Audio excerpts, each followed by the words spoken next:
Bakosu Gabiso. Gloire au Seigneur, j'aime ça. Alléluia. Tout le monde publié, voilà mon ensemble, et pas l'habitude qui ont déjà raté.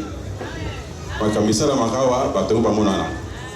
Alors tu lis, tu célébrer, voilà mon ensemble, et pour n'envoyer un aïe 4 l'église d'habitude. Sans plus tarder, tu bénis maman Cécile pas jamais, pour ça rapidement, à côté. Maman Cécile pas jamais, ça s'il vous plaît. Il y a un autre poussana, tu mettez les collèges, tu vas voir Makassi, tu encourager s'il vous plaît. Dans la comité, tu encourager Azana Zela. Maman aimé pour moi, mais pas yo ami. Salamanoki, vous allez payer s'il vous plaît, tout qui m'a si matin. Maman Cécile Salamanoki, tu encourager dans ma bourse s'il vous plaît.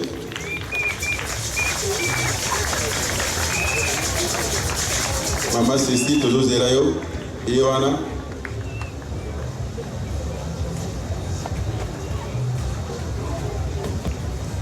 Voilà, Yohana Belimi Topé Télécoloïs, Maboko Makassi. Maman, comment ni Nizambe à Tambuluko Gassali ou Napo Walelo. Alléluia. Comment la maman Cécile? Oyo azako konai. Là dans ma bonne délai bâti awa. Et bandai dimanche, il y a cela qui compte la blague qui sérieusement malade. Alors on a mon aîné à Koyate, mais il y a mon père qui maman toque église. Kabi ah. Là qu'il est l'hôpital, l'autre n'a qu'une église. Moi là là je suis casé.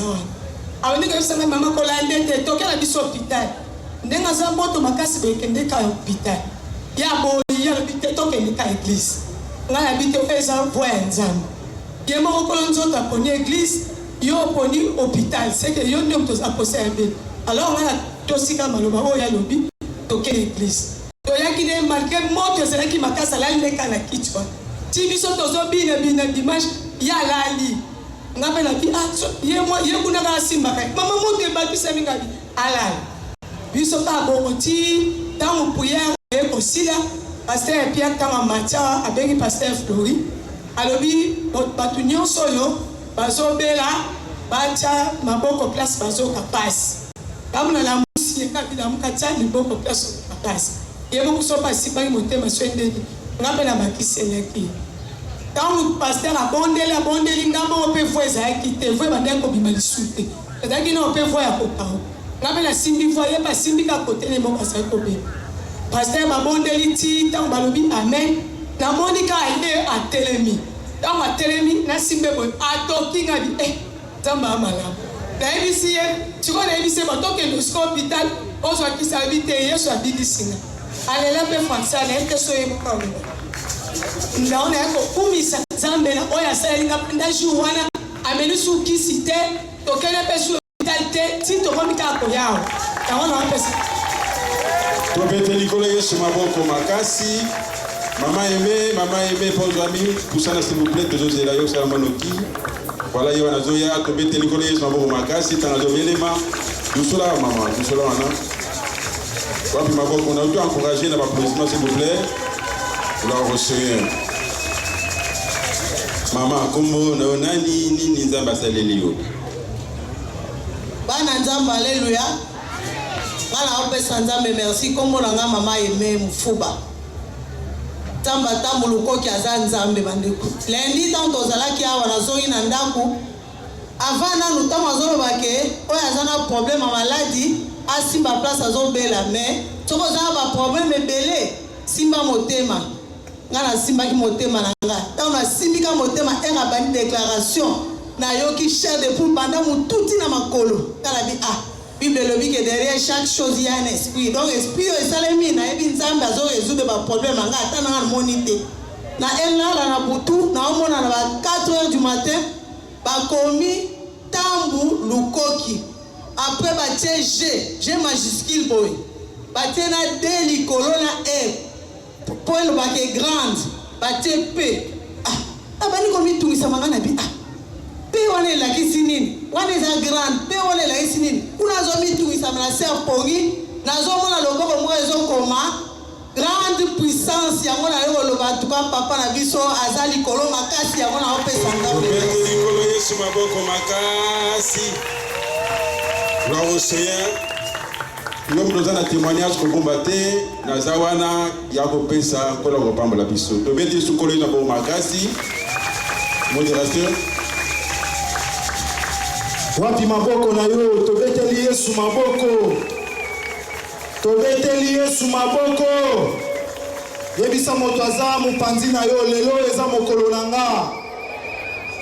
Ha oyebisi bien te yebisa lelo eza mokolo na nga.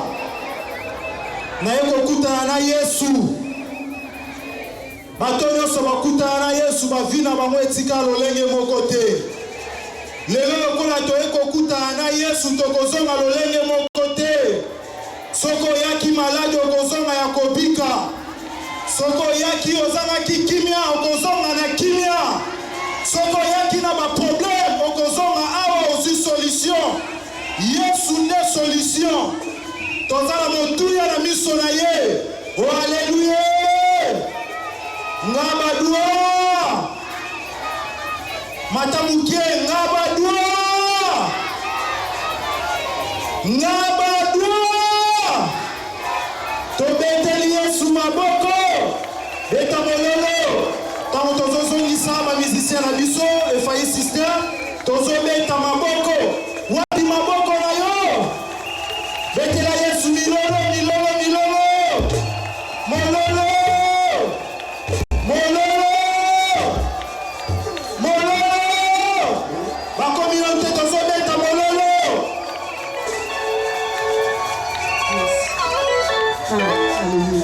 Bakisa mololo ya bien pona Yesu. Yes. Bakisa Yesu mololo, bakisa yango, bakisa sala bien pona Yesu. Beta mololo, mololo.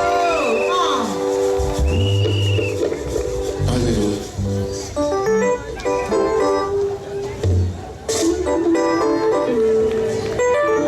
Yes.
Nazo kayoter usang nasema kasi.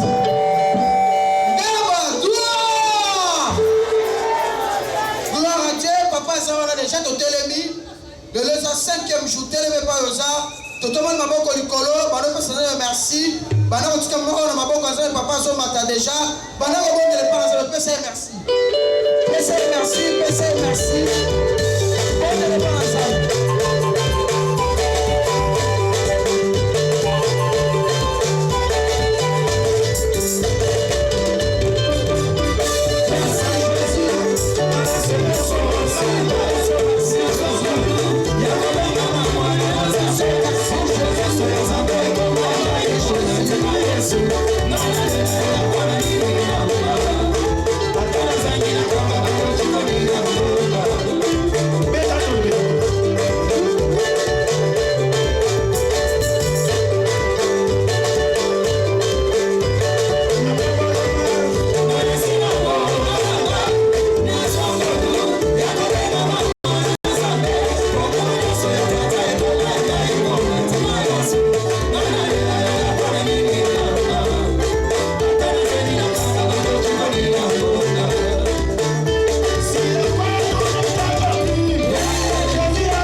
C'est le moment de manger la parole de Dieu. Nous sommes en train d'avancer. Au début, il y a beaucoup de choses qui n'allaient pas. Mais maintenant, petit à petit, nous allons devenir très ponctuels.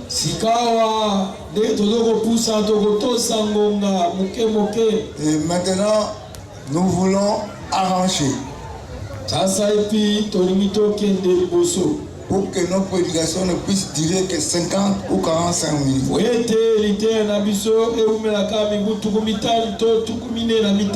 Achetez votre grand cahier pour la puissance de Dieu qui va vous transformer.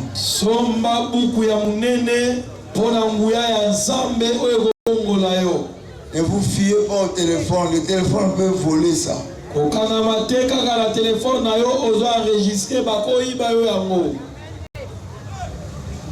On acclame Jésus.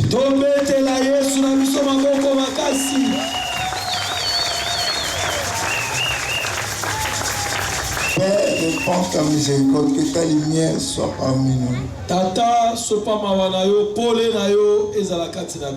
Ce soir, c'est pour que tu nous donnes la victoire. Ce soir, c'est pour que tu nous donnes la victoire. Par la parole. Absolument.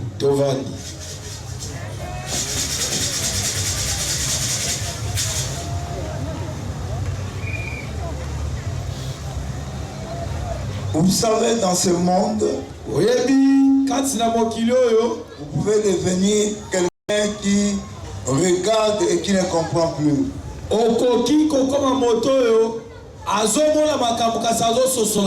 Avoir ce que Dieu a fait avec les femmes. Dans ce monde, les femmes qui ont inspiré les gens dans ce monde. Si le fruit, le sali a un fruit, Dieu a promis à la femme, après le péché, la progéniture, le fruit de tes entrailles, un fils te sera né. Un fils va écraser la tête du serpent.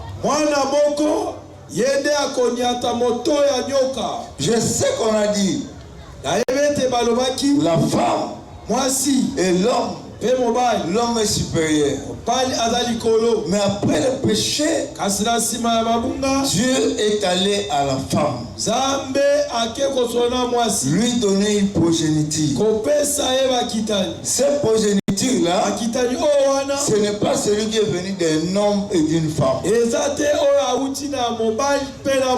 Mais cet enfant-là est né d'une vierge. L'homme n'a pas participé. C'est Dieu qui a mis quelque chose dans le ventre de la femme. Et l'ange a salué la femme. Et cette femme était remplie du Saint-Esprit. Donc, il y a d'autres qui disent Jésus avec les chromosomes qui viennent de la femme, mais pas de l'homme. Par la grâce de Dieu, 23 chromosomes. Jésus-Christ est né d'une femme. Et cette femme aujourd'hui, il y a beaucoup de choses autour d'elle. Maria. Quand nous voyons les enfants d'Israël sortis d'Égypte, il y a une femme qui a élevé les hommes, qui a fait lever les hommes. Elle a commencé à tambouriner, à chanter, pour que les gens comprennent que nous sommes sortis d'Égypte. Dans la Bible, Dieu a touché les femmes pour de grandes révolutions. Déborah, dans la Bible, cette femme qui était juge, les hommes ne faisaient rien. La guerre est venue. Le peuple n'avait plus de force. Il y a une femme dans la Bible qu'on appelle Jaël, qui a détruit le ventre de quelqu'un. Même moi qui vous parle, c'est la voix d'une femme qui m'a amené. Alléluia. Amen. Il y a un grand homme, Osborne. Il avait 2 enfants. Le garçon est mort. Mais celle qui a tenu le ministère jusqu'à présent. Nous allons là-bas, nombreux là-bas. C'est une femme. Qui vous dit que la femme est moindre? L'ange l'a salué. Je vous salue Marie. Parce qu'elle devait intervenir pour le salut de l'humanité. Dans cette génération, c'est pas question de sexe, mais c'est question de l'esprit de Dieu. Tu es une femme, tu es une fille, tu es un garçon. Laisse que l'esprit de Dieu commence à parler avec toi pour le salut. Marie de Magdala a amené un parfum pour le corps de Jésus. Maria ya Magdala amemaki malasi pona nzoto ya Yesu. Mais c'était prophétique. Et Jésus lui a dit, écoute-moi. Par tout l'évangile, on parlera de toi. Frère, sœur, jeune fille de Nava, quel que soit l'état de ton âme, demande à Dieu la transformation pour que toi tu puisses agir dans la prédication de l'évangile dans le monde entier. Gloire à Jésus. Ce n'est pas question de je suis élevé. Non. Le salut est venu pour toi. Le salut dans ce monde. La femme a participé. Dieu a choisi la femme. L'homme qui est né pour sauver l'humanité, ce n'est pas le fruit de l'amour de l'homme et de la femme. Écoutez-moi bien. Il n'y a pas quelqu'un qui est dans les affaires de Dieu qui nous relie entre les hommes et Dieu qui n'est pas venu d'une vierge.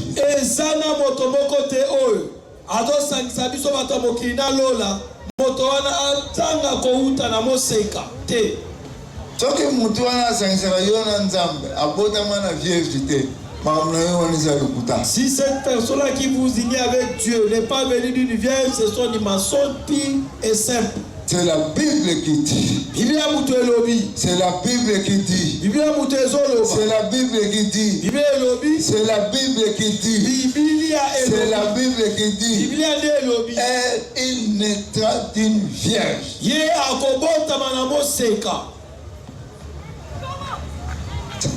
Croyez-moi, ce n'est pas par hasard. La femme.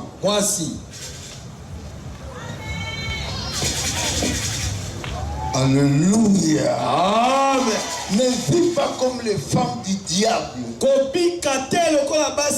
qui cherchent le monde, qui font qu'on puisse parler d'elles sans le salut. Sortez de cet angle-là. Ça peut te donner une maison. La maison sera bombardée au temps de la guerre.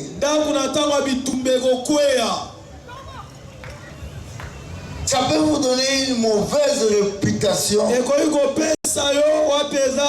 Dans les années qui viennent, on t'oubliera. Mais cette femme qui s'appelle Marie de Magdala, son nom est debout à cause de l'évangile, à cause de la prédication. Qu'on ne vous trompe pas, je suis celui qui prêche la parole par l'Esprit de Dieu, et c'est Dieu qui m'a donné. Moi, je n'ai rien. Je dois obéir à Dieu pour que je continue à faire mon travail.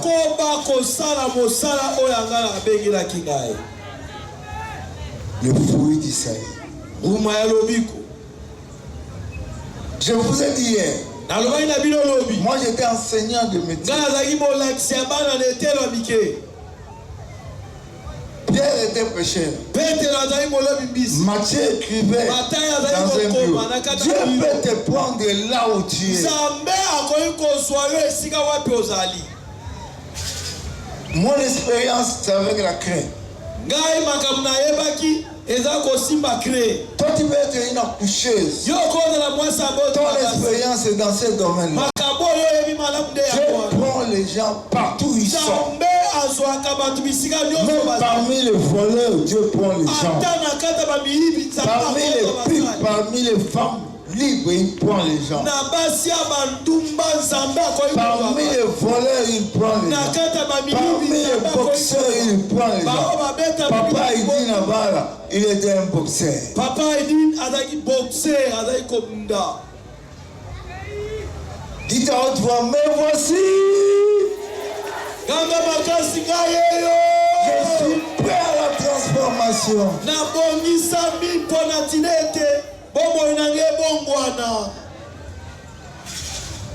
Alléluia. Amen. Moi, je te dis, j'ai vu un homme entrer dans la salle de classe, me dire, tu n'enseigneras plus les enfants, tu enseigneras mes gens. N'est-ce pas la même chose que Pierre? Quand on lui dit, quitte ça, suis-moi, je te ferai pécher d'homme. Moi, il ne me fera pas pécher d'homme, il me fera enseigneur d'homme. Yo a commissionnani. Yo dans la force au commandant. Ce qui est aussi comme ça. Si tu lui demandes, il va le faire ce soir. Que le ciel fasse tomber aujourd'hui la parole qui va te défier.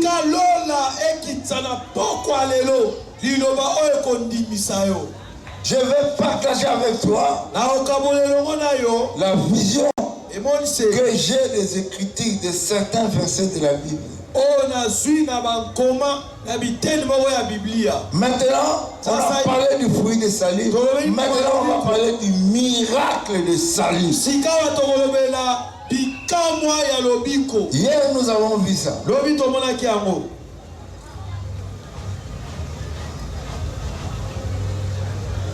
Nous allons jeter ensemble le filet. Et le filet ne va pas se casser. Le filet ne va pas se déchirer. Alléluia. Amen. Quelqu'un est sorti de là. De ce miracle-là.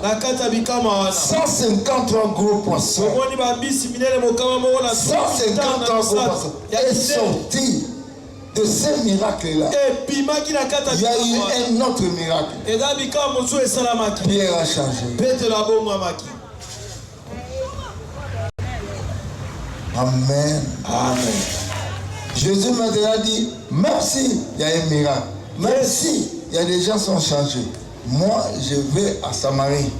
Il avait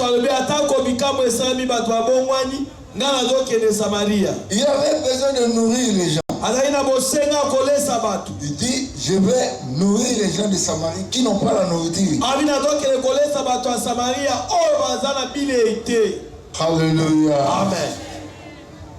Cette femme a fait quelque chose de fantastique.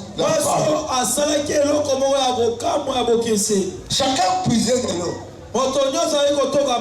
avec sa propre corde. Cette femme est allée, elle a trouvé l'homme qui lui parle, c'est un juif.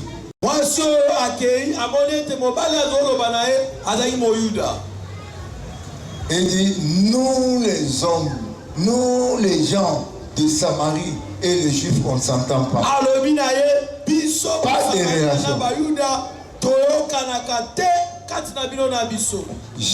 Dieu a envoyé Pierre chez les non-juifs.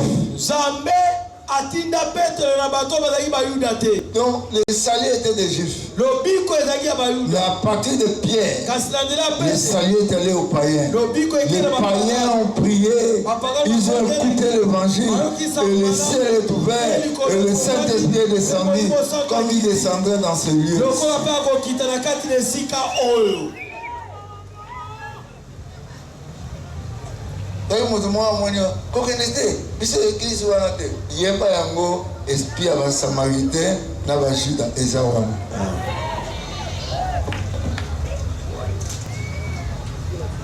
Amen. Amen.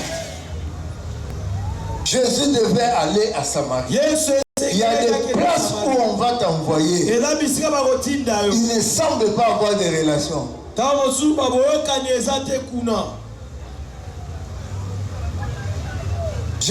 Pierre est allé là où chez Corneille, il n'avait pas de relation avec lui.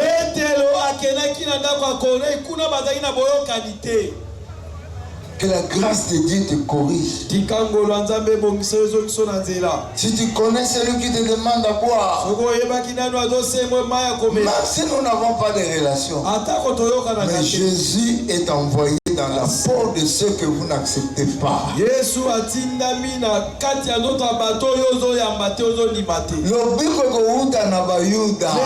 viendra des Juifs. Même s'il n'y a pas d'entente avec eux, mais le salut viendra d'eux. Jésus, vous étiez là hier, non? Vous étiez là hier. Nous avons lu ça. Et je vous ai dit aujourd'hui, vous aurez la sémence qui va vous changer. Et Jésus lui dit, si tu connais celui qui te demande à boire, si tu connais celui qui te demande à manger, si tu connais celui qui te demande de l'argent pour le repas, c'est toi qui l'aurais donné. C'est toi qui l'aurais demandé.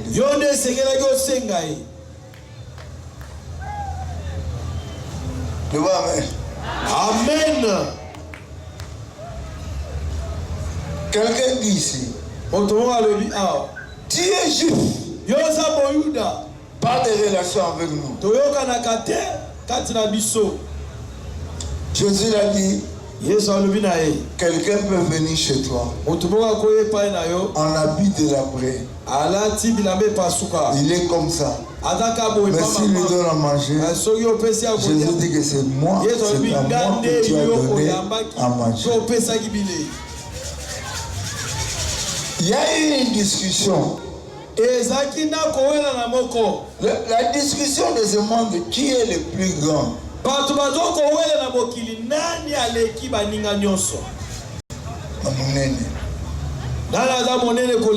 Ici, il y a un mot qu'on appelle archevêque. Nous connaissons. Mais parmi nous, il y a des supérieurs, il y a des extraordinaires, il y a des hommes capables de l'aider.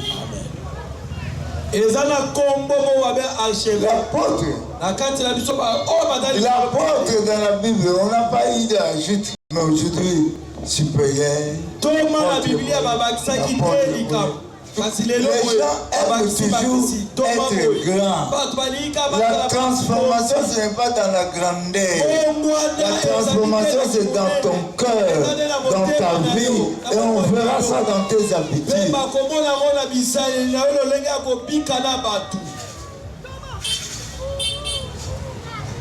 Les gens veulent se faire grand.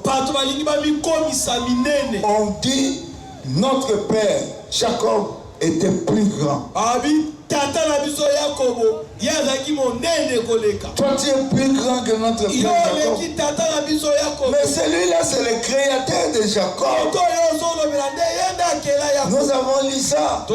C'est moi qui t'ai créé et c'est moi qui t'ai formé. Qui t'a formé? Qui a formé Jacob? Mais c'est Jésus.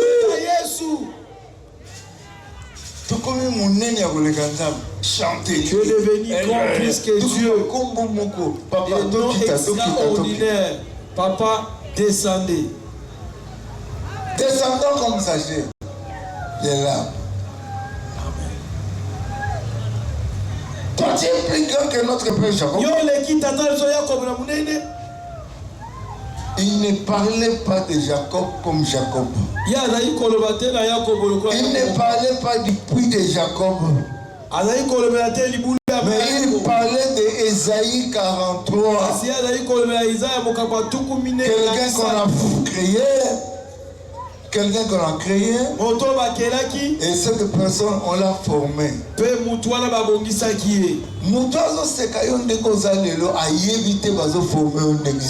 qui se moque de toi tel que tu es aujourd'hui, ne laissez pas que Dieu est en train de te transformer.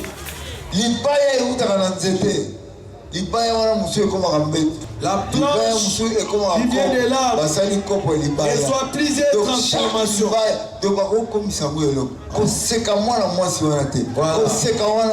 Parce que la Bible est l'or. Dieu peut les transformer et devenir une personne importante. Que la grâce de Dieu t'ouvre les yeux. Que Dieu t'abaisse. Pour que la grâce de Dieu pénètre en toi. Pour que l'eau, ça c'est un fleuve. Si tu restes dans l'eau, tu as l'eau. Si tu sors de l'eau, tu ne bois pas l'eau.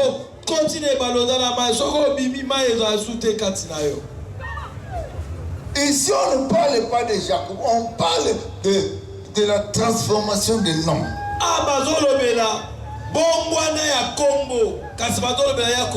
Adam a été créé. Il est sorti comme ça. Adam n'a jamais eu des dents qui sortent à 6 mois. Adam n'avait pas de poils qui viennent, les cheveux là. Directement comme ça. Mais Dieu veut te former.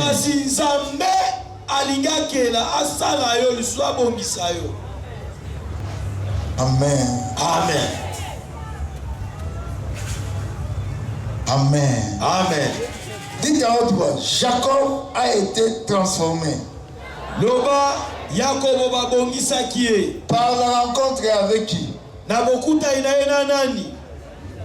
Hein? Jacob a rencontré l'ange. Dans le sommeil. Il a parlé avec l'ange. Il a bloqué l'ange. Tu ne parles pas ce matin. Si moi je ne suis pas béni, rencontre la parole de Dieu.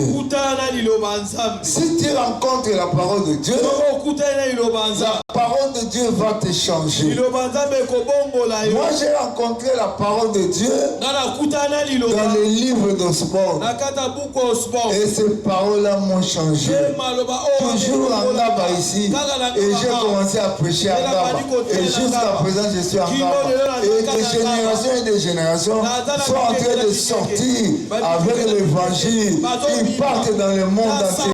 Ils ont tenu le parti de Kinshasa, le parti du pays. Ils sont dans le monde entier. Aujourd'hui c'est ton tour. Aujourd'hui c'est ton tour. Petit garçon, petite fille, rencontre Dieu pour que tu changes.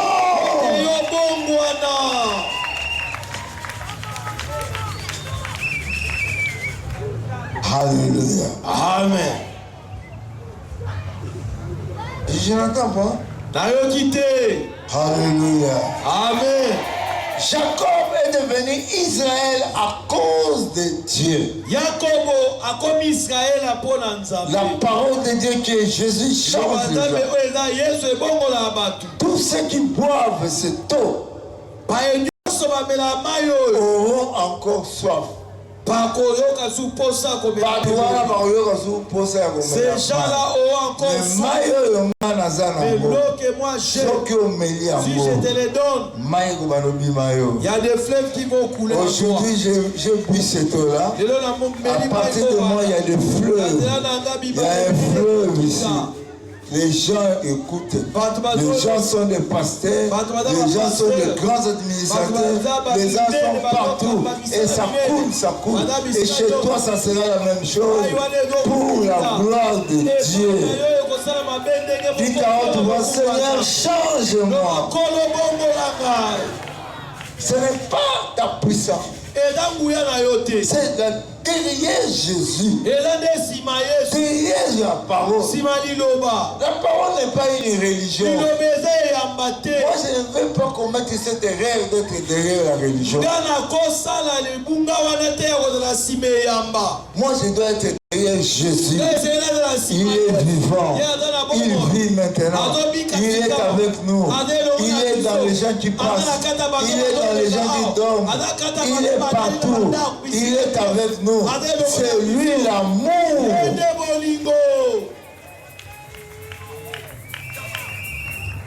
Salomon a dit, bois l'eau de ta propre source. Mais la maille, il y a l'iziba, il y a yomoko. N'allez pas chercher des sources que vous ne connaissez même pas. Jésus, c'est l'eau de ta source. Là, il a dit, donne-moi. C'est à ce moment la femme a compris que cet homme, donc il a quelque chose. Cette femme qui est venue puiser de l'eau va maintenant demander à l'homme, donne-moi l'eau. L'eau là, l'eau là. Je te demande de dire à Jésus, Jésus, donne-moi de l'eau. Où es-tu? Ouvre la bouche. Petite fille, petit garçon, dis à Jésus, donne-moi l'eau. Donne-moi cette eau-là. Il a dit, donne-moi l'eau. Mais écoutez la réponse de Jésus. Combien de maris as-tu? On est ça, maï. Ça, c'est de l'eau. Hein? Yoga mater, tina suka na hotel. On peut se quitter. Alléluia. Amen. Donne-moi cette eau.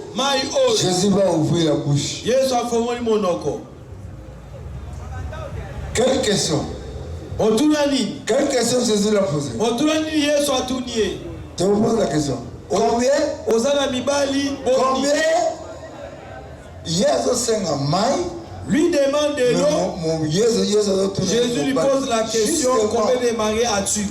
Justement, il y a solo mai otozomele uta na ba religion. Parce que l'eau que nous buvons vient de religion. Il y a d'autres lots qui ne viennent pas de Jésus. Je ne vais pas citer les noms.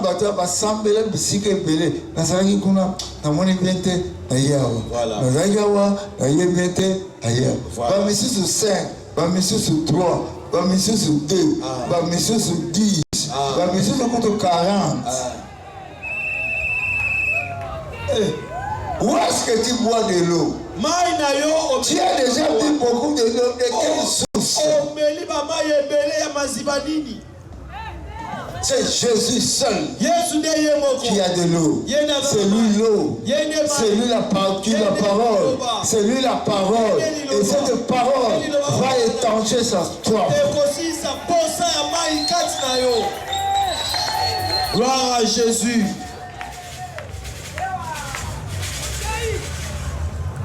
Mais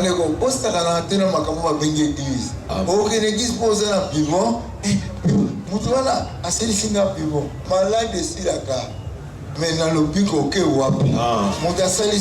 la maladie peut partir, mais spirituellement, où es-tu parti? Avec quelle puissance tu as été guéri? Cette maman-là, j'étais malade, elle m'a touché comme ça. Cette femme-là, cette maman-là, boit quelle eau? Donc cet homme-là est terrible. Il y avait la jambe comme ça. Avec quelle puissance cet homme-là est en train de guérir les gens?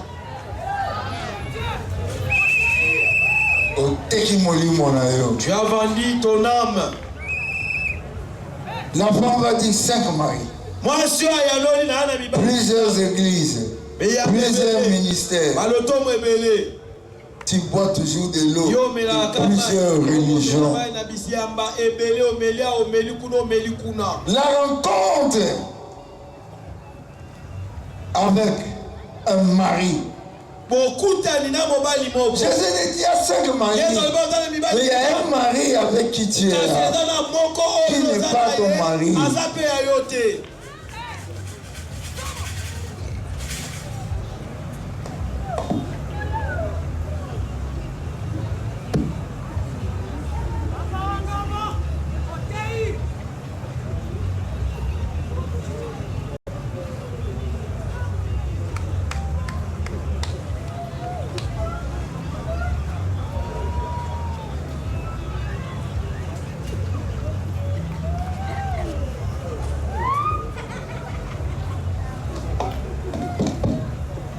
Alléluia.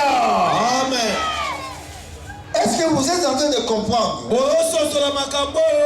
L'eau vient des religions. Ce n'est pas l'eau qu'il faut. L'eau qu'il faut, c'est l'eau qui vient de Jésus. Quand tu bois ça, tu n'auras plus soif.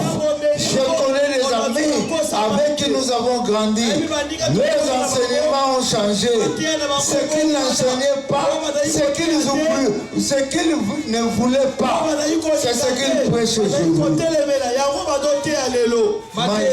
Maï est changé. L'eau a changé. Moi je suis le seul. Je vais rester toujours sur ces puits. Moi je connais beaucoup d'amis avec qui nous avons commencé. Ce qu'ils prêchent aujourd'hui, c'est ce qu'ils ne voulaient pas.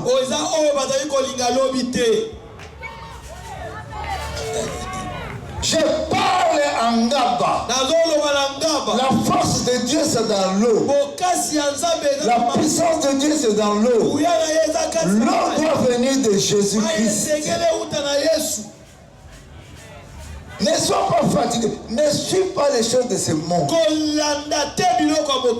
Satan a dit à Jésus, si tu me suis, si tu m'adores, je te donnerai le royaume de ce monde. Mais ne fais pas des choses de ce monde. Parce qu'un jour, aucun de ces choses n'entrera au ciel. N'aie pas peur de ce que tu manques. Tu as la vie est avec toi. Jésus a dit ceci, moi je suis la vie, moi je suis le chemin. Que la liberté commence à venir en toi, la liberté du Saint-Esprit, que le gaz de la foi, que tu te lèves avec amour pour prêcher l'évangile de Jésus.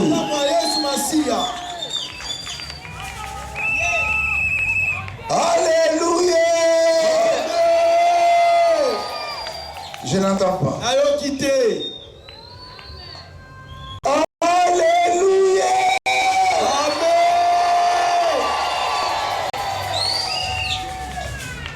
La rencontre avec ce mari, il s'appelle l'alpha et l'oméga. Aujourd'hui tu le rencontres. Aujourd'hui il est avec toi. Il va te transformer. Et qu'est-ce que la femme a dit? Je vois que tu es un prophète. Fini d'aller à des places physiques. Non. Toi et moi, nous nous rassemblons ensemble pour adorer qui? Jésus. Pour adorer l'alpha et l'oméga. Pour adorer le roi des rois. Il est ici. On l'adore. Aujourd'hui la nuit, il y a des gens qui seront pour prier une partie de la nuit. Ils vont l'adorer. Même ici, même au coin, Même dans ton WC, tu adores, il est là. Tu es là au cœur de nos vies. Et c'est toi qui nous fais vivre. Tu es là au cœur de nos vies. Bien vivant, oh Jésus-Christ. Merveilleux, merveilleux, Jésus est pour moi. Tout-puissant, créateur, prince de l'âme. Alléluia. Il me sauve, il me garde, en lui à jamais. Merveilleux, mon sauveur, mon Dieu. Vous les Samaritains, vous adorez ce que vous ne connaissez pas. Vous ne savez pas qui vous adorez. Nous adorons sur la montagne. Vous dites à Jérusalem, Dieu n'est pas le Dieu de place.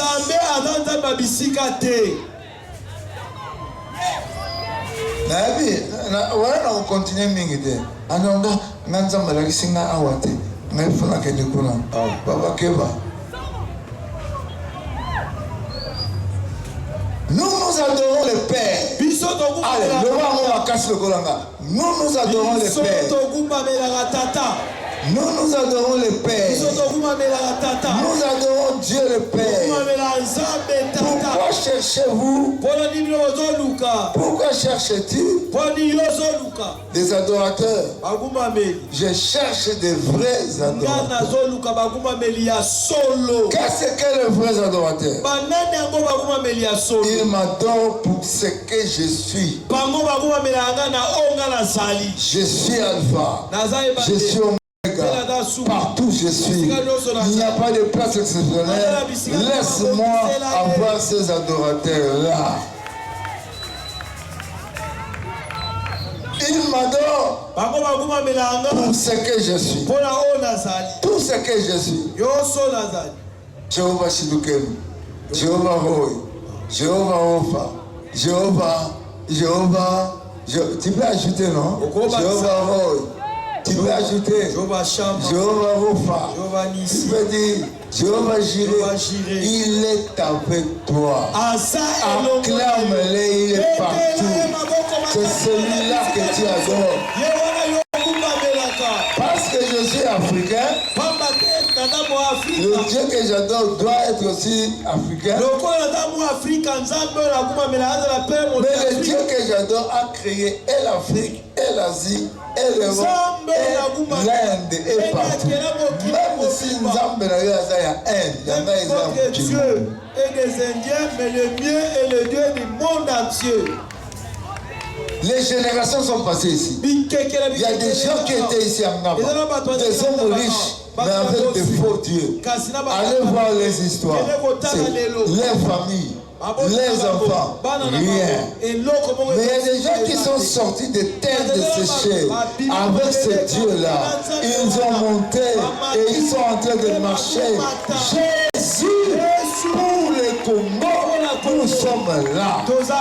Je sais qu'il y a des gens qui nous voient parce que nous avons dit que nous doit changer. Ah non, c'est le Congo qui doit changer. Non, nous commençons. Jésus a commencé à Capernaum. Nous commençons ici. Et à part, ceux qui prêchent à Lubumbashi, le plus grand vient d'ici. Ceux qui prêchent ailleurs, ceux qui vont dans le monde, viennent d'ici. Tout ça, mais tout ça, l'évangile et pas tout ça. Amen. Simplement. Oui. Oh, il y a qui m'obima. Et pendant la Jérusalem. Amen. Et vous mettez la paix. Et bandi bravo. Et vous mettez la paix. Ils ont qu'aidé. Ça part. Ça part. Ça partira de là où tu es. Criez haute voix, Jésus. Je t'appartiens. Transforme-moi. Gloire à Jésus. Amen. Amen. Amen. Amen. Les faux adorent.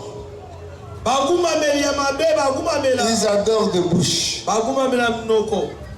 de cœur.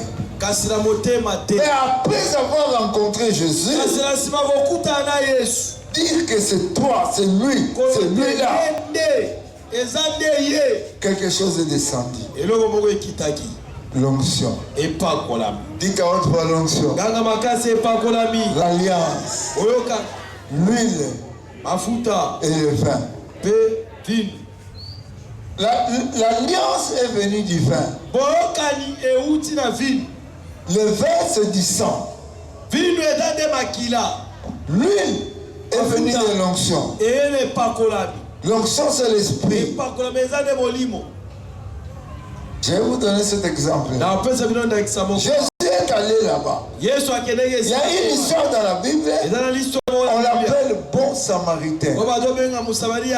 Les samaritains n'étaient pas des bons. On les jugeait mal. Mais après avoir gagné les samaritains, suivez-moi, quelqu'un, on l'a tapé. On l'a tabassé le koulouna.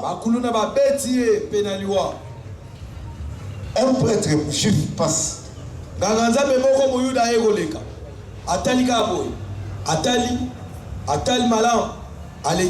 Il laisse la place.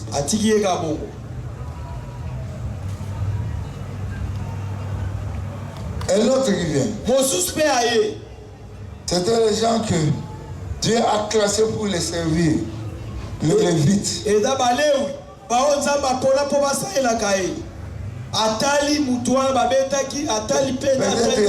a pleuré un peu.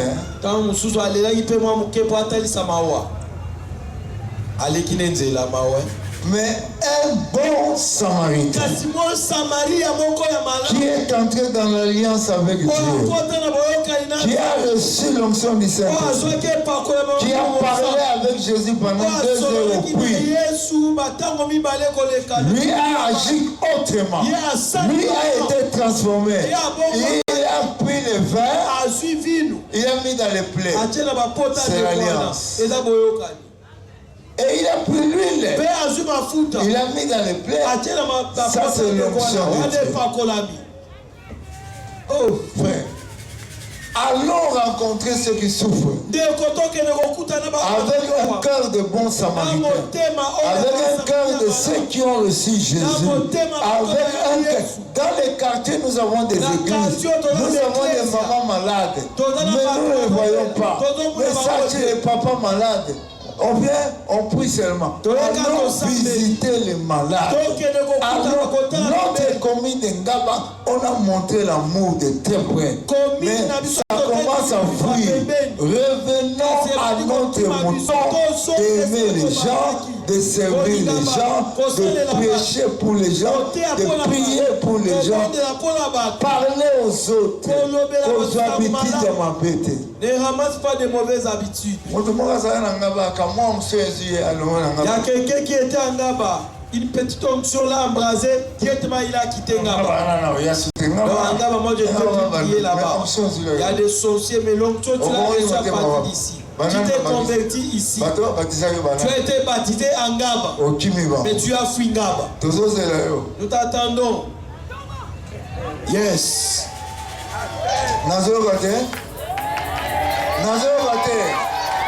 Amen. Nous t'avons prié on a prié. Tu as réussi quelque chose et tu as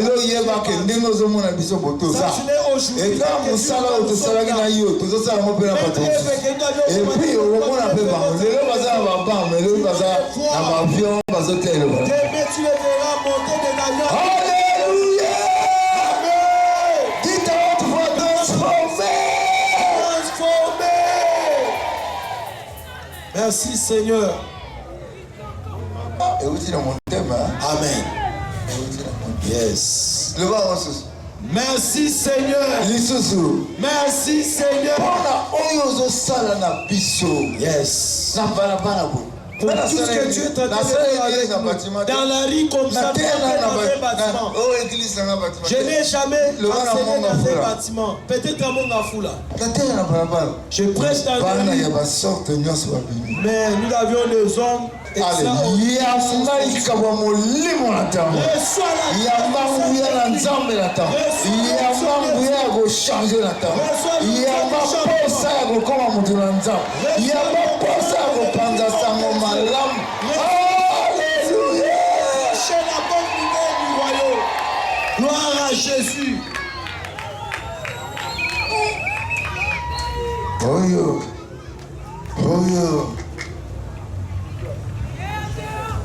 Il y a juste un chemin. Dites à haute voix un chemin. Le Samaritain là a guéri quelqu'un. Cet homme-là était à Jérusalem.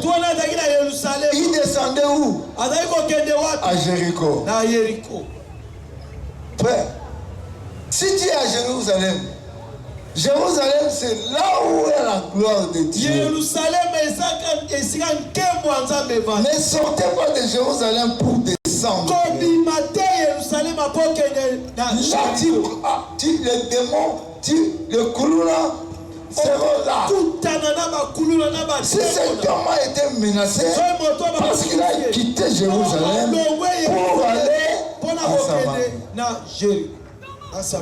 pour aller à Jéricho. Écoutez-moi clairement. Ne quittez pas Jérusalem. Ne quittez pas là où Dieu est pour descendre autre part. Tu seras confronté aux démons, aux mauvais, et ils vont te détruire. Restez dans le seul chemin qui est de Jérusalem, Jésus-Christ. Yes. Sortir de la présence de Dieu, Jérusalem. Ne retournez pas à Jéricho. Le bon Samaritain, le bon Samaritain va à la direction de la vie. Le bon Samaritain, il quitte Jéricho, il va là où il y a la vie. Qui veut aller là où il y a la vie? Qui veut aller là où il y a la vie? Je ne vois pas ton doigt. Qui veut aller là où il y a la vie? Tu es un bon Samaritain. C'est toi un bon Samaritain. C'est toi un bon Samaritain. C'est toi un bon Samaritain. C'est toi un bon Samaritain. Maman et papa et Gélé. Voilà, attends les lots, c'est une bélie. Wakambeli, il y a dans la direction. Aujourd'hui, tu as touché la machette. Jette cela, viens à Jésus. Va à la direction de la vie. Ne montez. Ne montez. Notre descendant. J'ai rencontré Jésus. Monte. Tu vas rencontrer Jésus. La femme là a rencontré Jésus. Veux-tu avoir la différence? Va à la rencontre de Jésus. Qui veut avoir la différence dans sa vie? Va à la rencontre de Jésus. Va rencontrer Jésus. Je n'entends pas. Va à la rencontre de Jésus. Passe du temps avec Jésus. Passe du temps avec Jésus. Passe du temps avec lui. Lui, c'est la parole. Lis la Bible. Lis la parole de Dieu. Par là où on parle de Jésus. Passe du temps avec Jésus. Avec de la parole. Avec la parole de Dieu.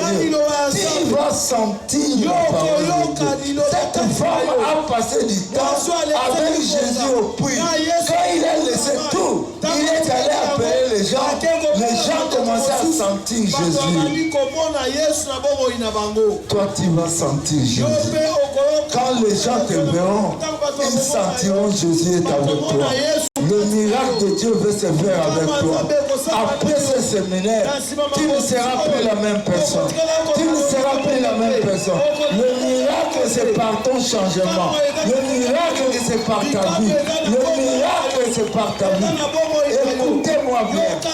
Va à la direction de la vie. Ne va pas à Jéricho. Va. Tu vas sentir la parole. Quel matériel qui crée Jésus? Quel est le matériel qui crée Jésus? Et que la caïs. C'est la parole de Dieu. La parole de Dieu qui crée. Au commencement était la parole. La parole était avec Dieu. Et la parole était Dieu. Avec la parole, tu vas sentir la parole. Quel sac matériel qui crée Jésus. Passe du temps avec la parole de Dieu. Jour après jour. Passe du temps avec la parole. Avec la parole. Parole. Passe du temps. Jour après jour. Tu vas sentir la parole. Quand quelqu'un te verra, il sent quelque chose. Il dit, mais toi tu as changé. C'est la parole qui change. Yes. Tu peux passer beaucoup de nuits à Mangengenge. Si tu n'as pas la parole de Dieu, rien ne va se passer dans ta vie. Les gens vont sortir. Ils vont sortir là où tu es. Parce qu'ils vont sentir Jésus. Là où tu prêches, les gens viendront parce qu'ils vont sentir Jésus. C'est transmissible. Jésus est transmissible. Cette femme-là a emmené à Jésus beaucoup de gens. Et les gens lui ont dit, c'est pas à cause de toi, mais à cause de ce qu'il a dit, à cause de sa parole. La relation avec Jésus est transmissible. Juste la relation avec lui. Juste la relation avec lui. La relation avec Jésus. La lecture de la Bible. Tu veux juste sa présence. Tu veux juste sa présence. Je veux juste ta présence. Dites-le à haute voix. Seigneur Jésus, je veux ta présence. Commence à prier. Seigneur Jésus, je veux ta présence. Dans ma vie, dans ma vie, dans ma vie, dans Ndaba, Seigneur. Je veux ta présence. Dans mes enfants. Dans ce que tu es avec. Seigneur, aujourd'hui, que ta présence descende. Seigneur, je veux ta présence. La vie passée de cette femme-là était maintenant abattue. Maintenant, c'est la présence de Jésus qui commençait à parler. Frère, tu n'as pas échoué. Frère, tu n'es pas inutile. Cherche Jésus. La parole de Dieu dans la Bible. Ici où nous sommes, pendant 25 jours, cette parole sera prêchée. Pendant 50 minutes, ça va te changer. Je n'entends pas, ça va te changer. L'odeur de Jésus va toucher les gens. On te connaît. Tu verras même que si tu as tiré des mouches, les mouches ne viendront plus. Si tu as tiré les gens dans les mauvais sens, ils vont plus venir. Parce que Jésus-Christ a une odeur. L'odeur de Jésus va toucher les gens. Les gens seront addictés à gagner les âmes. Vous savez, ceux qui fument, ils sont attachés à la cigarette. Même la nuit, ils se réveillent. Moi, quand j'ai crié à Jésus, un jour, je disais chaque jour, je dois gagner les âmes. Un jour, j'ai dormi jusqu'à 1 heure. Quand je me suis réveillé, je n'avais même pas prêché. Ce jour-là, je suis sorti. Je suis allé. Je suis allé prêcher. J'ai trouvé un niveau. Il est devenu. J'ai commencé à lui parler. Jésus t'aime. J'ai parlé. Après, je me suis senti apaisé. J'ai quitté ces lieux. Et je suis allé dormir. Soyons addictés à parler de Jésus aux gens. Amen. Soyez addictés à gagner les armes en Ngaba, au Congo, partout.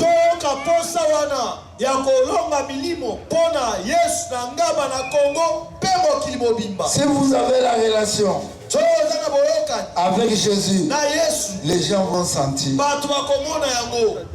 Si vous avez la relation avec Jésus, avec la parole, même tas de marche les dira. Les gens vont le dire et les gens vont le faire. Je crois qu'aujourd'hui, la transformation est là dans ta vie. Si tu crois, tu verras la gloire de Dieu. Dans notre affiche, nous avons dit, crois seulement.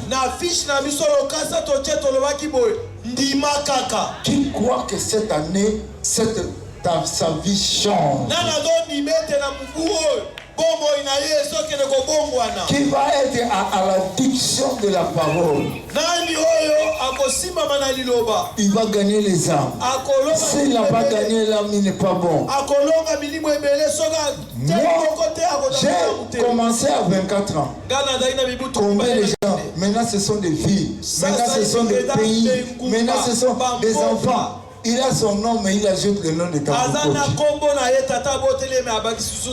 Tamboukoki. Parce que je suis addicté à gagner les âmes. Tu as ta destinée. Tu as ta destinée. Cette femme est devenue évangéliste. Cette femme est devenue évangéliste. Toi, il y a quelque chose qui se prépare pour toi.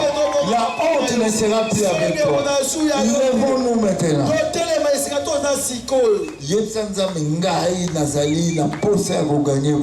Dites à Dieu, moi j'ai soif de gagner les âmes pour toi.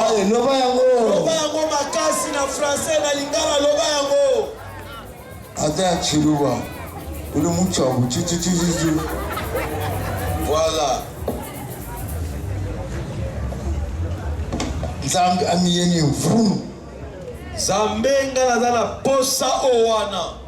Et vous prêchez parole. Amen. Yes. Bien. Élève tes mains. Fais-les bien.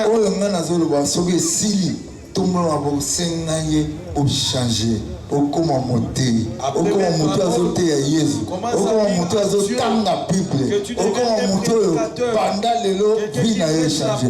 Pondela nzambe. Prie Dieu. Loba si mankolo Yesu. Tisikoyo. Natambisi vie na ngamo. Nasali masumu na miso. Lelo nkolo. Na fungoli motema. Kota na bomoyo.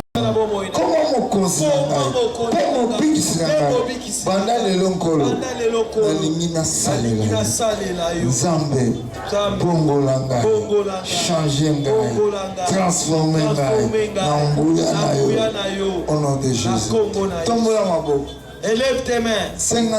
Transformation la transformation qui est passée par cette femme.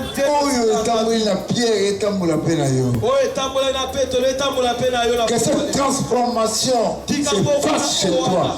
Tout ce que vous demandez en prière, crois que tu l'as reçu et tu le verras sa bouche. Demande à Dieu la transformation pour le service de Dieu. Priez. Parle au frère. Tombola mungongo. Senga bongo anazamba transformer. Jésus va te guérir. Parce que tu vas prêcher sa parole. Jésus va changer ta vie.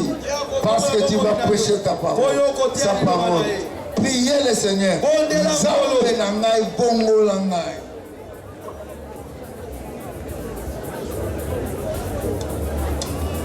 Zambe bongo langa lelo yo Iye nkolo langa Elembo ya liboso Nkola bongo la kimai vino Alléluia.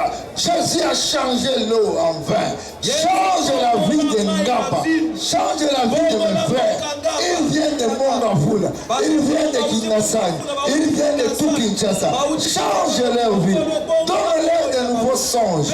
Donne-leur de nouveaux rêves. Ces jeunes filles, ces mamans, transforme-les. Ces petits qui dansent ici, transforme-les. Qu'ils deviennent tes enfants. Qu'ils deviennent ceux qui prêchent ta parole. C'est-à-dire que la honte quitte leur vie. Au nom de Jésus. Amen. Amen. Si mes frères sont capables. Touche là où tu es malade. N'oublie pas d'aimer, c'est le jour de la guérison. Partout où vous êtes, et c'est notre il y a des aveugles qui voient.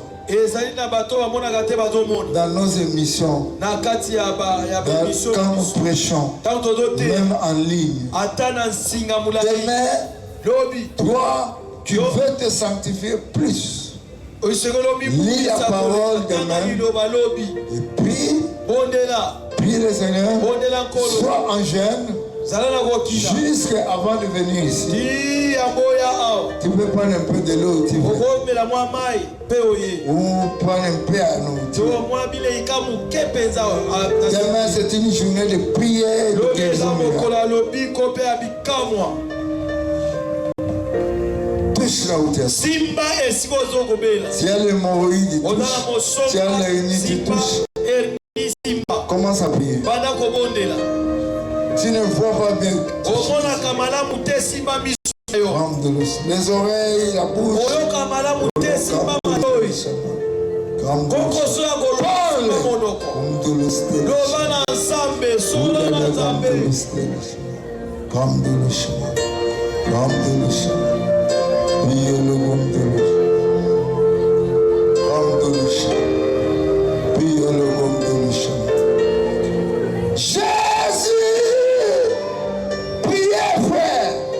La grâce de Dieu est en ce lieu.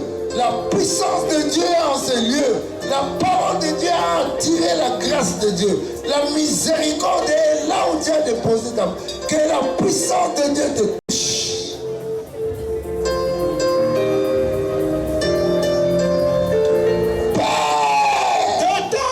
Je te loue de ce que tu m'exauces. Laisse que ta grâce descende dans ce lieu. Que la maladie soit séchée. Toi, maladie là où elle est touchée. Toi, là où on a imposé la main. Sèche jusqu'à la racine. Esprit de poison quitte le corps. Esprit de maladie quitte le corps. Esprit de maladie de la honte.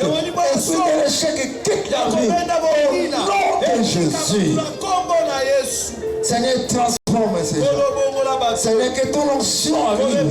Que ton alliance emballe tout le monde. Que les jeunes filles, les jeunes garçons, le papa et le maman se sentent enlisés dans ton amour. Dans le nom de Jésus. Prie avec moi, Seigneur Jésus. Je crois que tu m'as guéri. Je crois, Seigneur, que tu m'as guéri. Au nom de Jésus. Amen. Amen.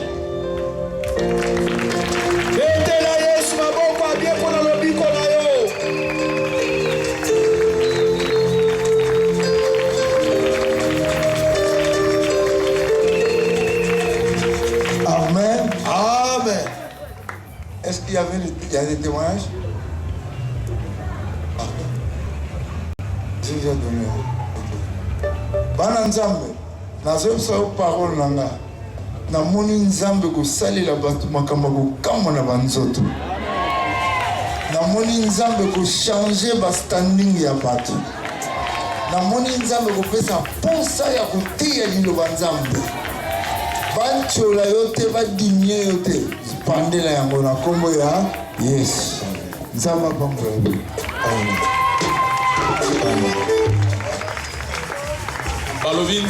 Papa Lovinzamba Pambola yo. Meteli Yesu maboko makasi batseli biso